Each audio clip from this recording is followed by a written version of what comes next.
ஓம் நம் கணபதியே நமக. அனைவருக்கும் அன்பு வணக்கம். அருண் வீட்டிற்குள் இருந்து ஒரே சிரிப்பு சத்தம் கேட்டது.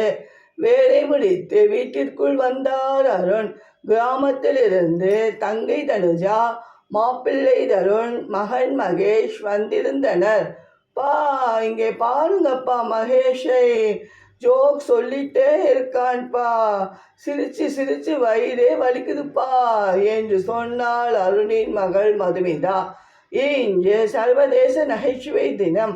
நகைச்சுவை எழுத்தாளரான வெயின் ஜெய்னாகல் என்பவர் தனது நகைச்சுவை புத்தகங்களை விளம்பரம் செய்வதற்காக 1994 ஆண்டு முதலில் இந்த நாளை உருவாக்கினார்.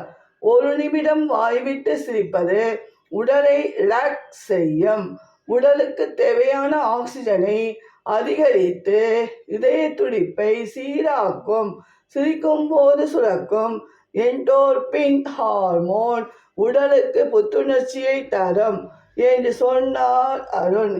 டேய் மகேஷ், உனக்கு பிடிக்குமே என்று மைசூர் போண்டா சட்னி செய்திருக்கேண்டா, எல்லோரும் சாப்பிடுங்க என்று தந்தாள் அருணின் மனைவி அனு. அருணின் செல்போன் ஒலித்தது. அடடா, அப்படியா, இதோ நான் உடனே வரேன் என்று சொன்னார் அருண். அருணின் ஃப்ரெண்ட் அரவிந்த் மகன் மணி ஸ்கூல் விட்டு வரும்போது எதிரில் வந்த லாரி மோதிவிட்டது.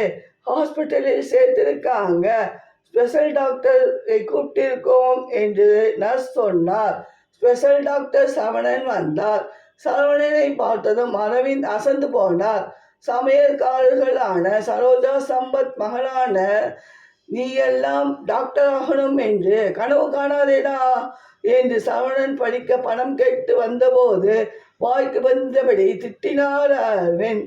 தம்பி, என்னை மன்னிச்சிடுப்பா, என் மகனை காப்பாற்றுப்பா என்று கதறினார் அரவிந்த். இன்று தேசிய மருத்துவ தினம். அங்கிள், நாங்க ஜாதி மத இன மொழி வேறுபாடின்றி எல்லா உயிர்களையும் காப்பாற்றுவோம் என்று சொன்னார் சரவணன். மணி உயிர் பிழைத்து விட்டான் என்று கேட்டதும் சரவணனை கைகூப்பி வணங்கினார் அரவிந்த். நன்றி, வணக்கம்.